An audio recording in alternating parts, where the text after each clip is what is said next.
नमस्कार, मैं साहुल पांडे और एक बार फिर से आपका स्वागत है हमारे चैनल में। बता दें कि आज तीसरे चरण का मतदान हो रहा है। ऐसे में कई बड़े चेहरे जो है वो आपको दिखाई देंगे मतदान केंद्रों पर।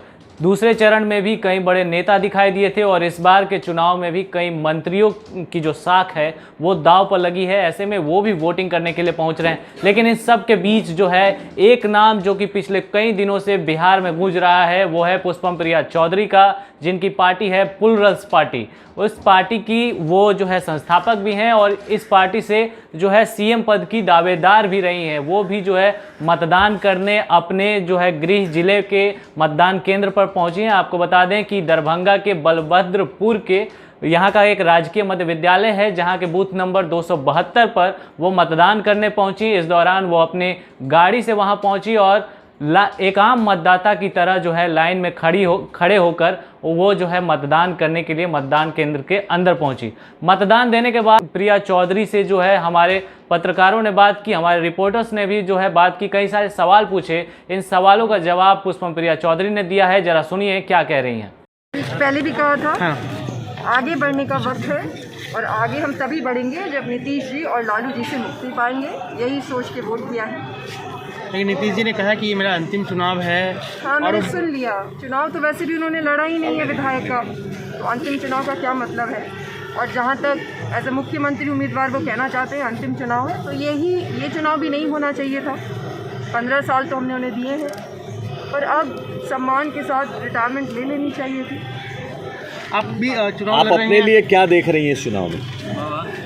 मैं अपने लिए वही देख रही हूँ जो मैं बिहार के लिए देख रही हूँ। मैं यहाँ पे आई हूँ बिहार को आगे लेके जाने के लिए, और बिहार में जो हालत है वो बहुत ही ख़राब है, तो अब आगे बढ़ने का वक्त है। आपने अपना जो रोड मैप या प्लान रखा है, आपको लगता है कि आपको उसमें जनता का समर्थन इस बार मिल रहा है, या फिर आपके लिए ये ट्रायल है, आप आगे भी लड़ेंगे?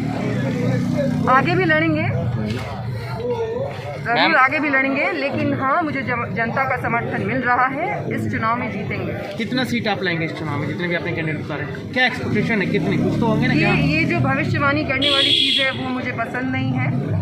वो तो जिस दिन रिजल्ट आएगा उस दिन पता चल जाएगा, लेकिन टारगेट ये है कि ज़्यादा से ज़्यादा सीटों पे हम। आपने भविष्यवाणी तो कर दी थी मुख्यमंत्री का, आपने भविष्यवाणी तो की थी ना अपने आप को लेकर कि आप मुख्यमंत्री होंगे। नहीं, मैंने ये नहीं कहा था कि मैं मुख्यमंत्री। आपने डिक्लेयर तो किया था ना अपने आप को एज ए मुख्यमंत्री कैंडिडेट। थोड़ा आराम से भी बात कर सकते हैं, पढ़े लिखे लोगों के जैसे भी बात कर सकते हैं। बिल्कुल पढ़े लिखे जैसे बात है, तो वही तो मैं बोल रहा हूँ आपसे कि आपने अपने आप को मुख्यमंत्री कैंडिडेट डिक्लेयर किया। कैंडिडेट डिक्लेयर करना एक वो भी तो भविष्यवाणी ही हुआ ना? नहीं, वो भविष्यवाणी नहीं होती। जब हम चुनाव लड़ते हैं, जब हम उम्मीदवार होते हैं, तो भविष्यवाणी नहीं होती है, हम उम्मीदवार होते हैं। भविष्यवाणी अगर आपको सुननी है तो मैं ये कह रही हूँ कि हम ही जीतेंगे और हम सरकार बनाएंगे और कोई गठबंधन। लेकिन आप बिल्कुल नए तरीके से आपने कदम रखा है, बिल्कुल एक नए कह सकते हैं नए स्टाइल में रखा है। इसको करने के पीछे का आपका मकसद क्या है? क्यों आप इस बिहार में जो व्यवस्था है बहुत ही खराब है।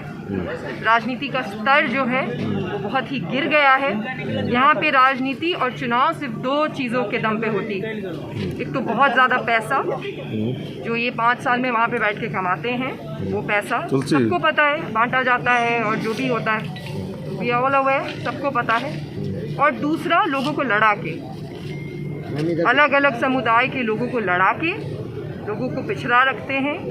अब ये सारी चीज़ें नहीं होंगी। शिक्षा की बातें होनी चाहिए, पढ़ाई लिखाई की बातें होनी चाहिए, आर्थिक विकास की बातें होनी चाहिए। सब कुछ जुमला हो गया है यहाँ पे।